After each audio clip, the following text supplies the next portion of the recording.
The Adventures of a Newcomer. If you enjoy my readings, please give me a thumbs up on YouTube or share the podcast with a friend. I appreciate it. Chapter 5, in which Ethelred proposes to run away. "Why, I thought you were a mama's darling," blurted out Earl, as he shook hands with Ethelred in the parlor. "I'll bet I ain't," returned the gifted newcomer. "I'll teach you fellows a trick or two before you're much older. Say, where did you get them cuff buttons?" "I bought them," answered Earl, submitting his hand to the artless admirer. "How much?" "I don't remember. 60 cents, I believe." "Will you take a quarter for them?" "I don't want to sell." "I'll give you 30 cents. "Are you really anxious to have them?" "Yes, I am." "Well, I'll make you a present of them." "Thanks. You're the kind of fellow I'd like to meet. You don't get something for nothing very often nowadays. Can I have them right now?" "Well, you beat any boy I've ever met," laughed Earl. "You don't think I'm going to run away, do you?" "No, but you might forget or change your mind. People often do. I've been fooled that way lots of times. So, if you can give me them now, wait till dinner time. We go to the washroom just before dinner, and then I can get another pair out of my box." "And you'll stick to your promise?" "Of course," answered Earl, with a touch of annoyance in his voice. Meanwhile, Ethelred had been surveying Earl's clothing with undisguised interest. His eyes finally fixed themselves on Earl's chest.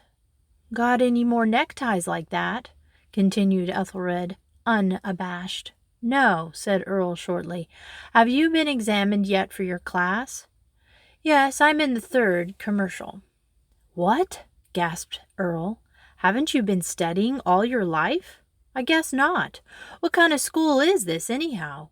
"It's a jail," said Earl sorely. He was still chafing under the sense of wounded justice. It was the first time that he had ever been disloyal to his college, and he felt a qualm of conscience almost as soon as he had uttered the remark. He had spoken on impulse, and now that the complaint had been made, he knew that his words were the product of spite and not of reason. "So they hold you in tight, do they?" As Ethelred put this question, he was carefully examining the various articles of bric-a-brac on the center table. "Yes, a boy hasn't much liberty here." "Well, you'll see they don't hold me in tight." "Why, what'll you do?" Before answering, Ethelred walked over to the door, opened it cautiously, and peeped out into the corridor. "Because," he said, closing the door and advancing dramatically to Earl's side, "because I'm going to run away.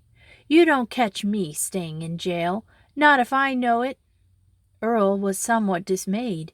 He had not intended to encourage this new charge towards a step so extraordinary and unusual, nor was he in a mood courageous enough to retreat from the false position into which his comment on the college had placed him.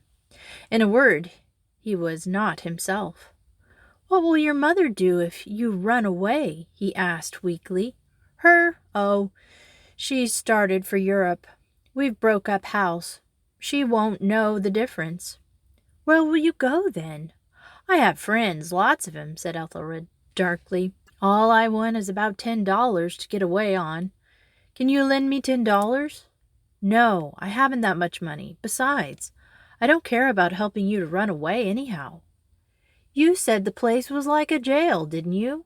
If you mean to stand by what you said, I don't see why you're not willing to help. Are you afraid to trust me?" Ethelred, as he spoke, put on a very belligerent air. "Of course I'm not afraid, but I haven't $10, nor anything like that sum. I'm a little short of money just now." "Well, you could lend me 25 cents, couldn't you?" "All right," said Earl, taking out some silver, and he collected a quarter. Ethelred literally clutched the silver quarter, pocketed it with an appearance of precipitation and then gazed hungrily at the money still remaining in Earl's fingers.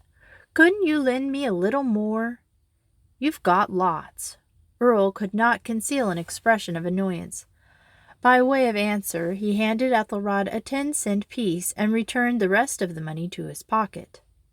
"Oh, come on," urged the new boy. "Lend a fellow another quarter, can't you?" "Ethelred Preston," said Earl, looking the beggar straight in the eye, "you're an out-and-out shark." "Throw in another dime anyhow," Ethelred pleaded, with outstretched palm. He might have read disgust in Earl's very empathetic silence, but he did not.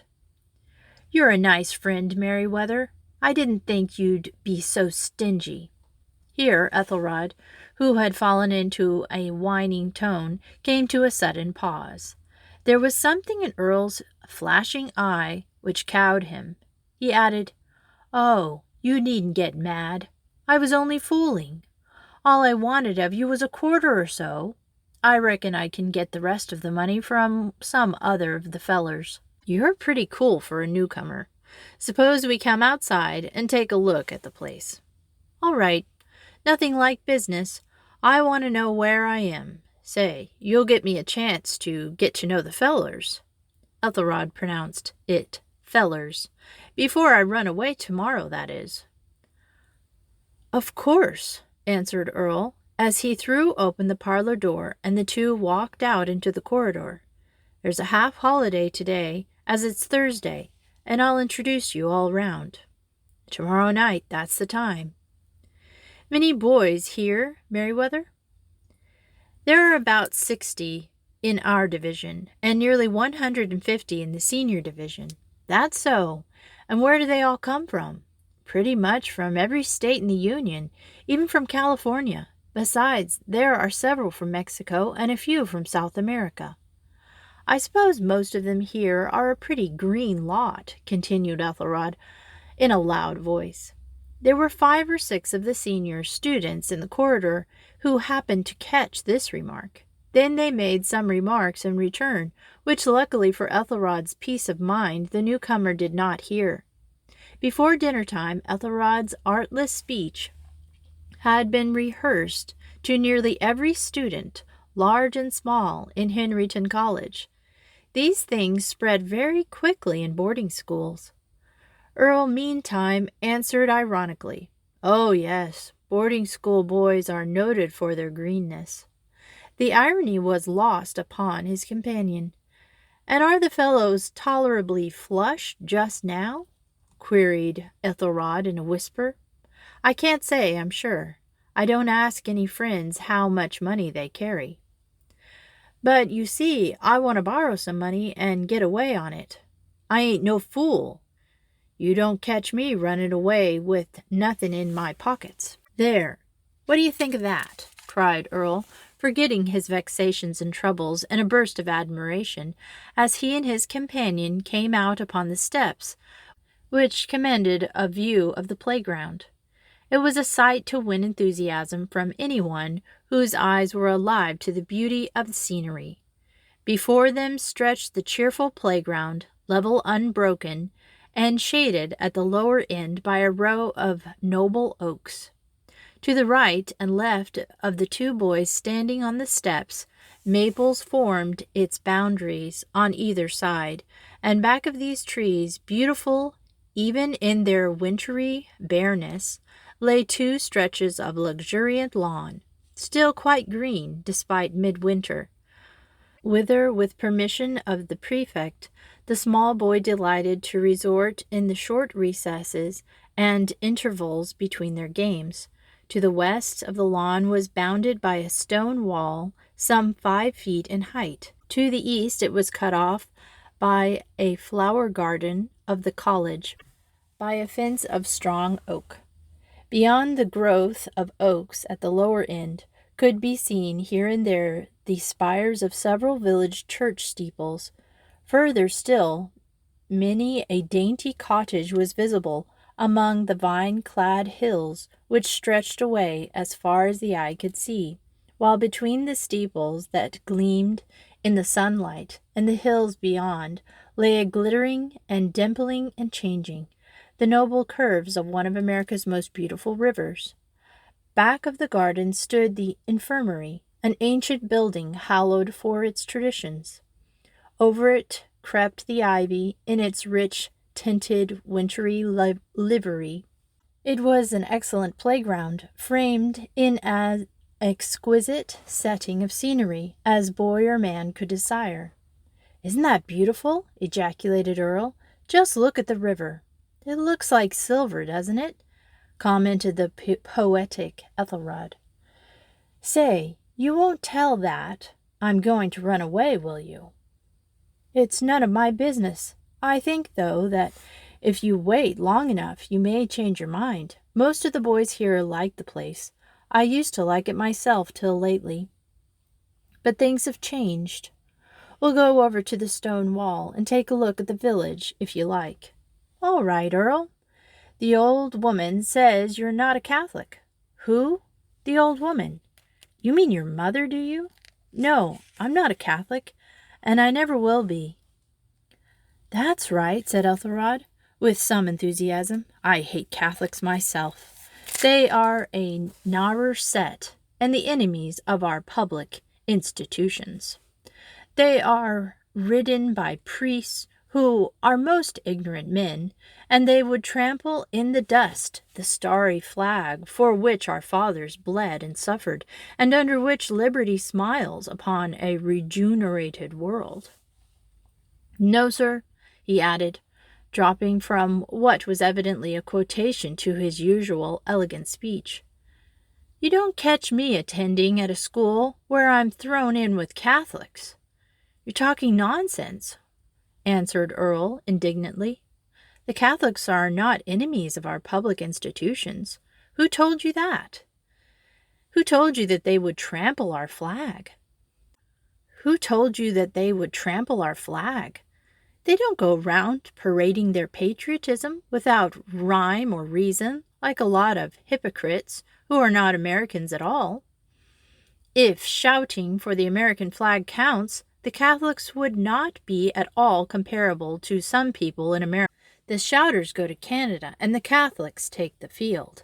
The idea of you talking about not going with Catholic boys. The boys here are gentlemen."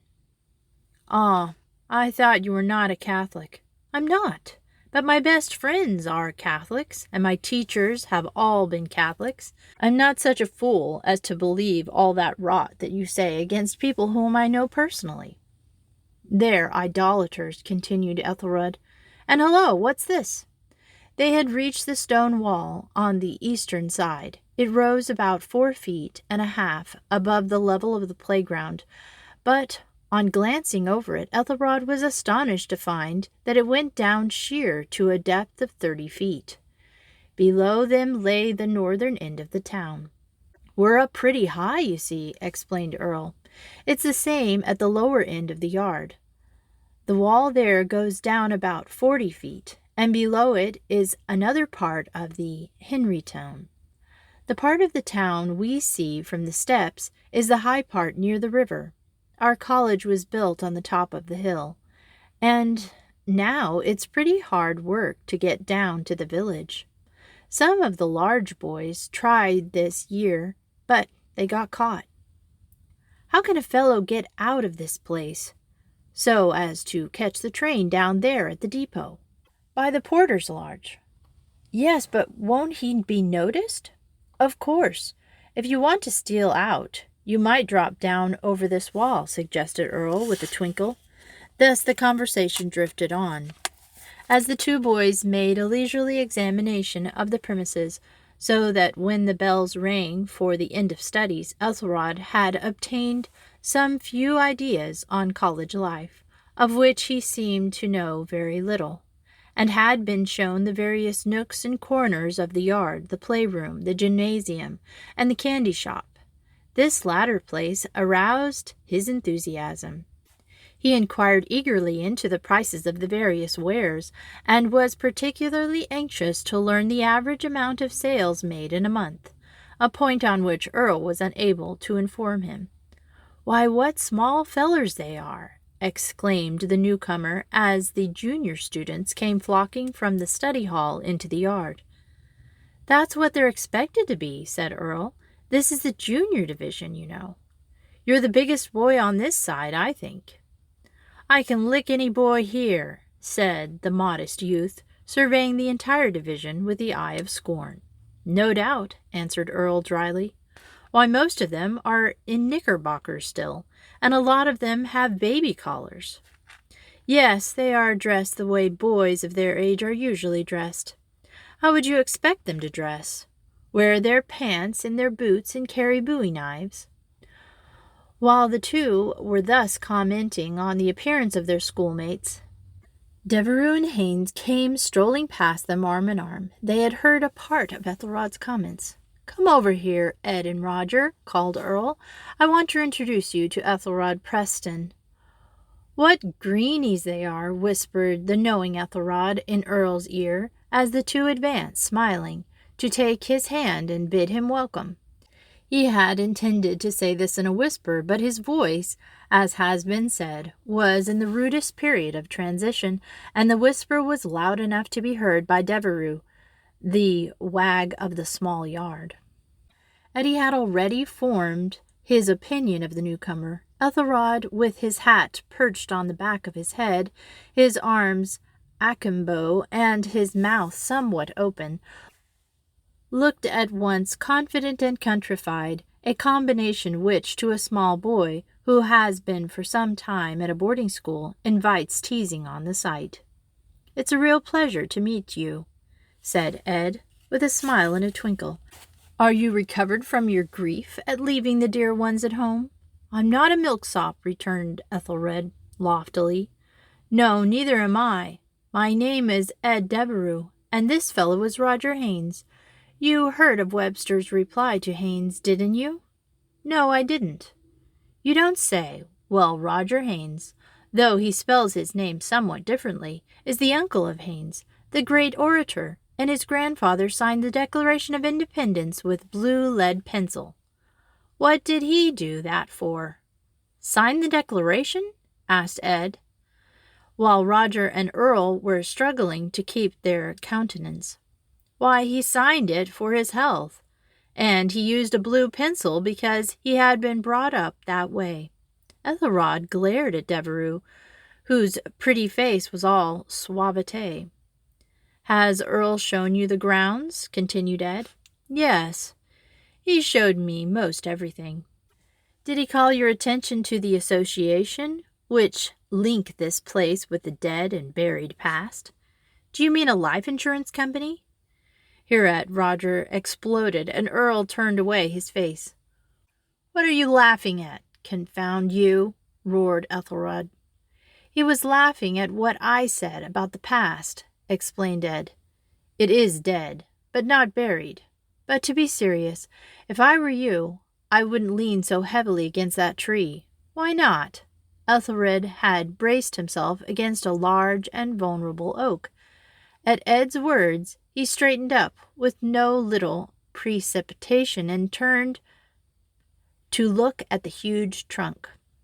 "Because," answered Ed, "that is the very tree to which George Washington tied his horse when he came visiting here." "Is that so?" "Oh, very much so indeed." "Now, just come down this way," said Ed, moving towards the wall at the lower end. "You see that large stone standing a little above the line of the others in the wall?" "Yes." "Come on and get near so that you can touch it with your hands. You needn't take off your hats, boys. The weather is turning cold. Now, this stone is the most precious relic we've got." "I don't believe in relics," growled Ethelrod, with a slight upward turn of his tip-tilted nose. "You mean in the Catholic sense, I suppose. Catholics honor the bones and garments and the things which belong to those of their dead, who were particularly good and holy. But some very fine people who are not Catholics think they are very foolish." "That's so," said Ethelrod heartily. But Protestants don't mind honoring the remains of dead people, provided that those people were great and famous in the world's eyes. For instance, they'll travel far to see and honor a sword worn by Washington, and if they owned it, they'd put it in a glass case. But they wouldn't care about looking at a bishop's crook to show it reverence. Not even if the bishop was a holy man. Not even if he was the holiest man that ever lived. I guess that's about the size of it, returned Ethelred thoughtfully. He did not quite catch the drift of Eddie's remarks, and so, resolving to change the subject and return to the main question, he continued, "But what about that stone?" "It's a great relic, as I was saying. You see that place on top where it's so worn. It is worn by the kisses which patriotic Americans have given it." "What is it?"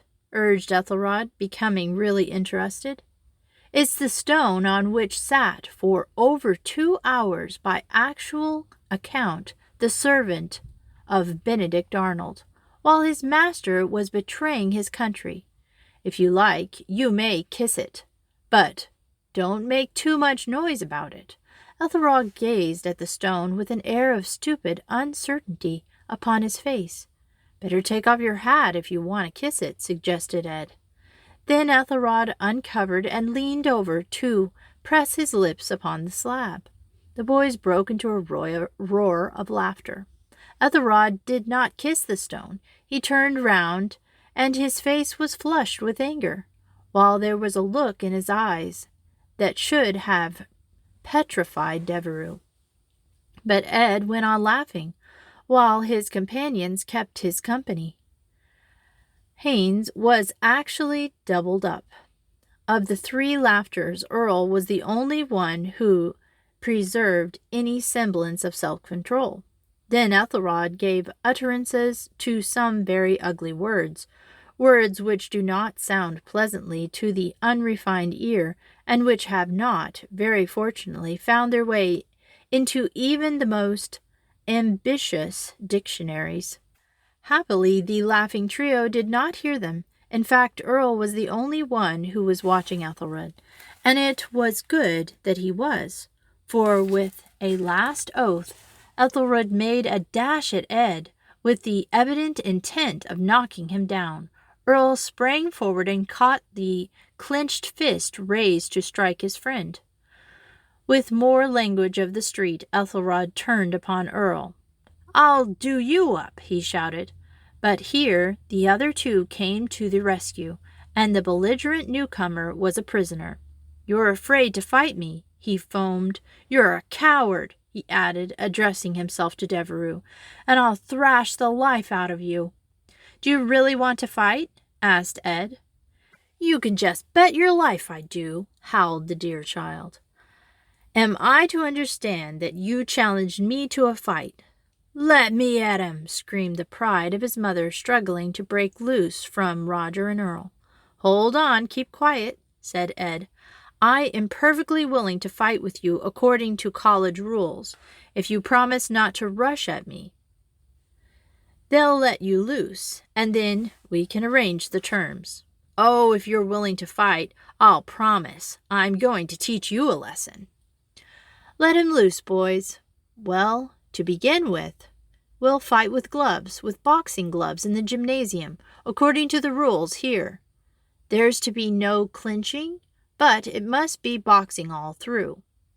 Haines and Merriweather will be referees and timekeepers, if you have no objection, and we'll have it out after dinner." "Can't I catch hold of you and smash you on the ground and wipe up the earth with you?" "Not much. I shouldn't like that at all. Besides, it's vulgar." "That's the way alley rats fight." "You mean to say I'm an alley rat?"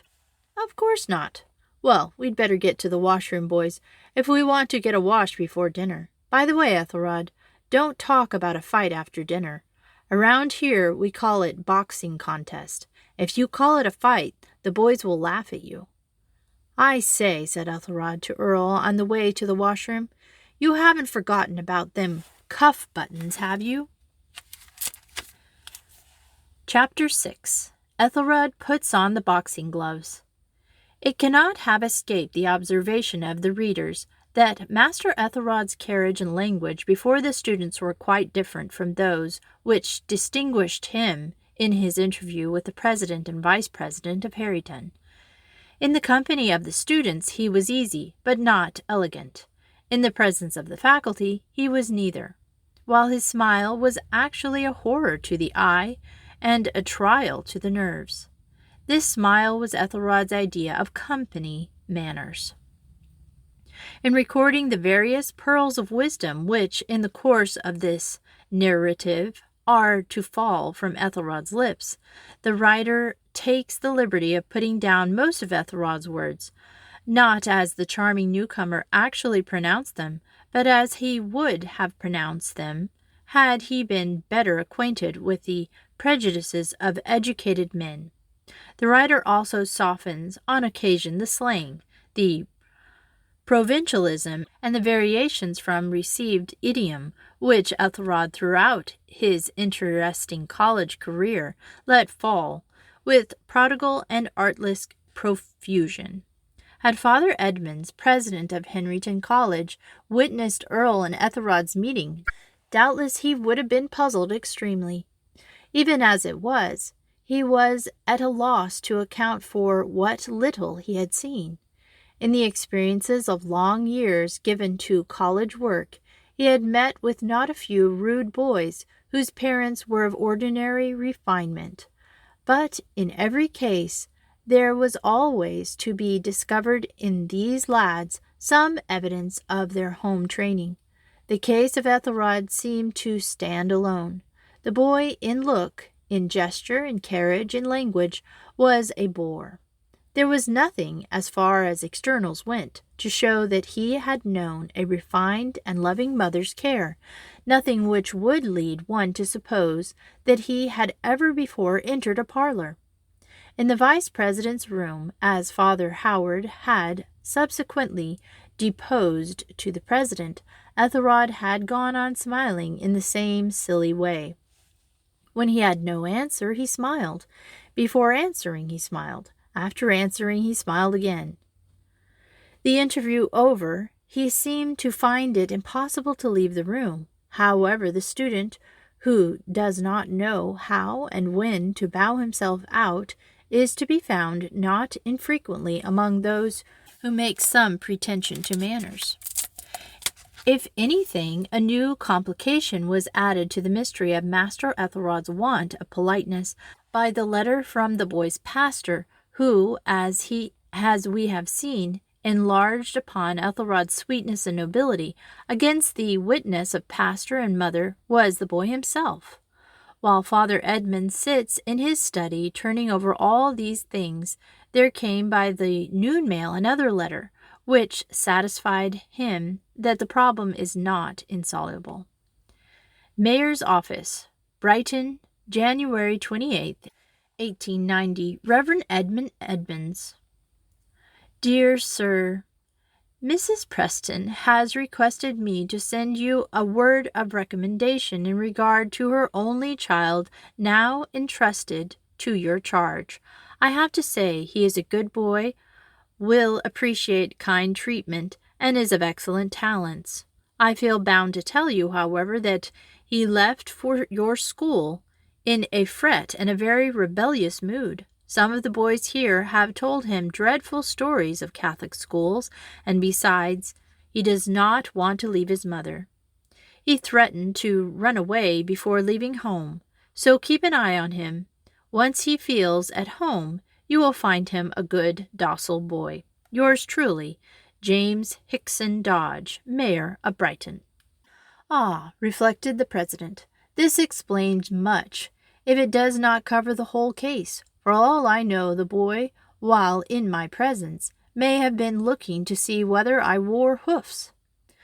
No wonder his manners were so poor. That hideous smile of his must have come from the pure nervousness state he was in. Coming here in such a frame of mind, it is but natural that he should show that rough corners of his character. Well, I will not judge him yet. And he at once went to the vice-president's room to hand him the mayor's letter. In the small boys' dining hall, meantime, Ethelred was assigned a seat at the table, over which Earl Merriweather presided. A whisper had gone round among the lads in the washroom that the newcomer was his mamma's darling, and at once he was christened Darling. Blessed with a very good appetite, Ethelred was rather original in his methods of satisfying it. If he wanted something, he stood up and reached for it, and his eagerness in getting the food which he desired was artlessly exhibited. "Hurry up with that potato dish, can't you?" he growled to his neighbor. Peter Lane, a tiny, weazen-faced youth with small, bright eyes. "Say please," answered Peter, holding back the dish and gazing up, partly into the big fellow's face. Armed with his fork, the darling reached forward and stabbed a potato. "Oh!" came a chorus of mock horror from 8 of the 10 lads seated around the table. Their groaning was cut short by the ringing of a small handbell. Paying no attention to the sound, the darling bellowed out, "My meal is paid for." A silence had fallen upon the refectory as the bells tinkled, and this speech fell upon over 120 merry ears, the owners of which at once broke into a jolly laugh. "Shh!" hissed Earl in the darling's ear. "Look over there." Ethelred, who had just stabbed another potato with his fork, turned and saw the prefect, who was standing beside the reader's desk and gazing at him with a countenance of disapproval.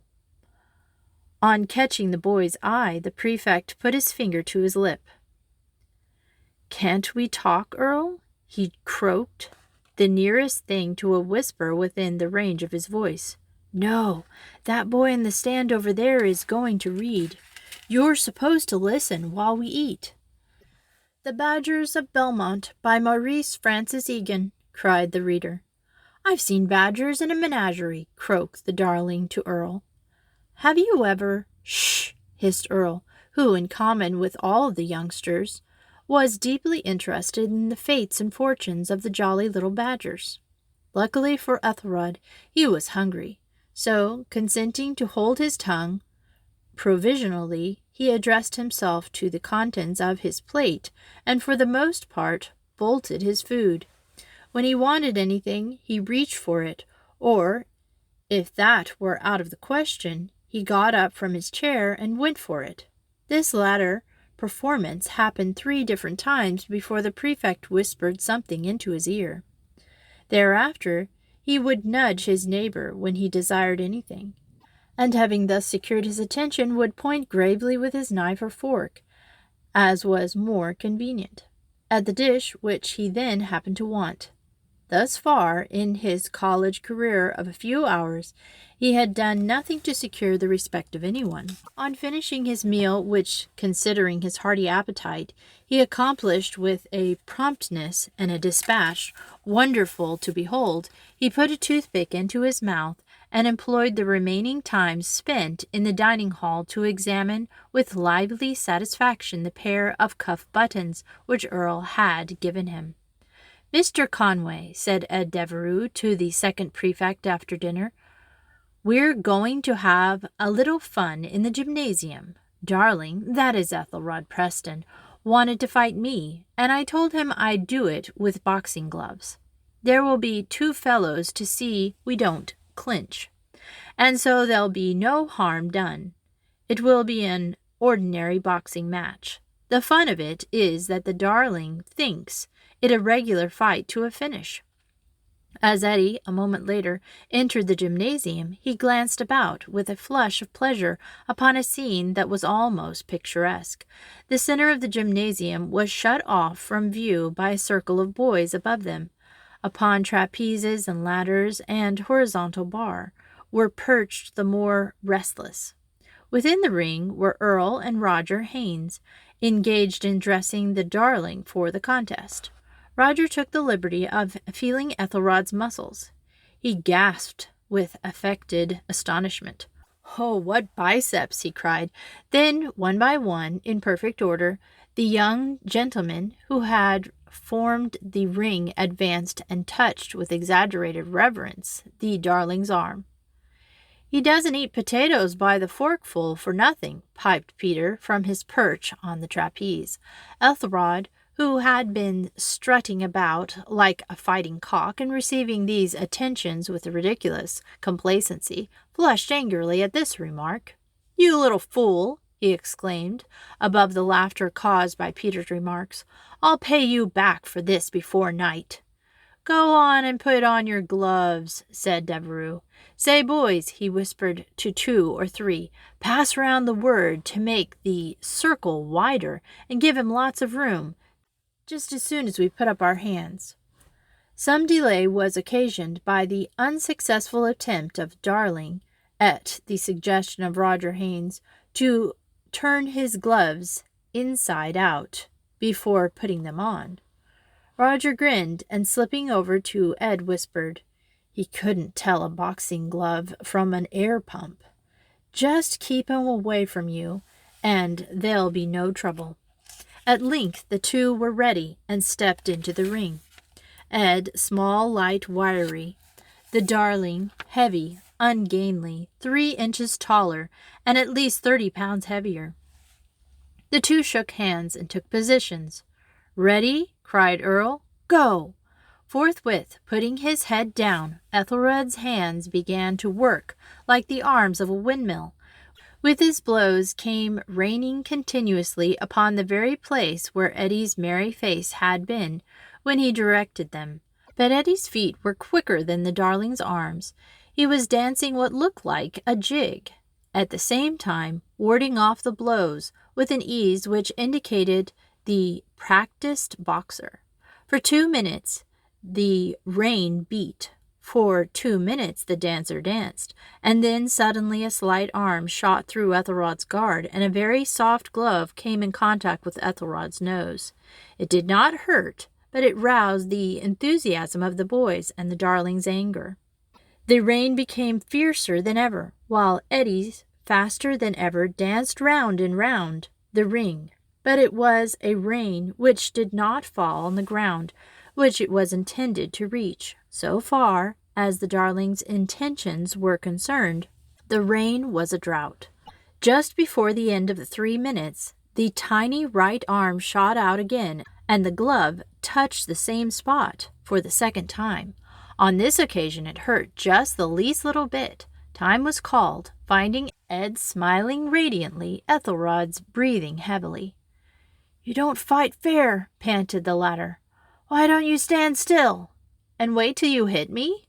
"Yes, but just wait till the next round. I'll learn you a lesson. You'll know who you're talking to next time." "To Mama's darling?" sang out Peter from on high. In the next round the rain did not fall quite so heavily. Ethelred's animation seemed to have been transferred from his arms to his breathing, which had become very heavy and very rapid. The light hand found Ethelred's nose accurately 3 times out of 5 attempts, and then the darling attempted to clinch, but was promptly restrained by the referees. In the 3rd minute of this round, Eddie struck out with usual vivacity. "Time! Blood!" called out Haynes.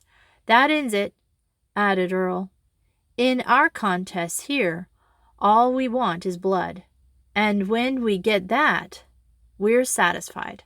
Ethelred, you're beaten."